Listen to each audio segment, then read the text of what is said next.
ছোট মাছ চচ্চড়ি করব, আলু কুচি করে নিচ্ছি। এখানে নিচ্ছি আলু কুচি, পেঁয়াজ, কাঁচামরিচ, হলুদের গুঁড়া, আদা রসুন বাটা, সামান্য জিরা বাটা।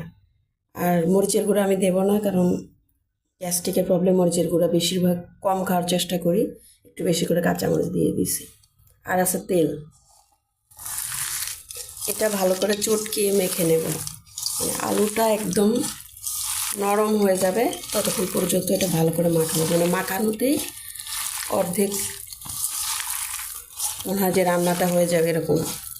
এভাবে চটকিয়ে নিলে মশলা দিয়ে আলুটা, যদি আপনারা আলু দেন তাহলে এইভাবে চটকিয়ে নিলে খুব টেস্ট হয় ছোটো মাছের চচ্চড়ি। মাছ আর টমেটোগুলো দিয়ে দিছি।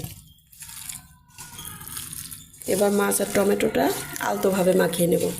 যেহেতু সামান্য পানি দিয়ে দেব।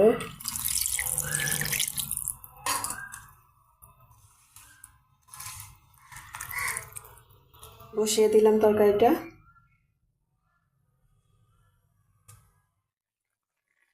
টমেটোর সুন্দর একটা ঘ্রাণ বেরোচ্ছে।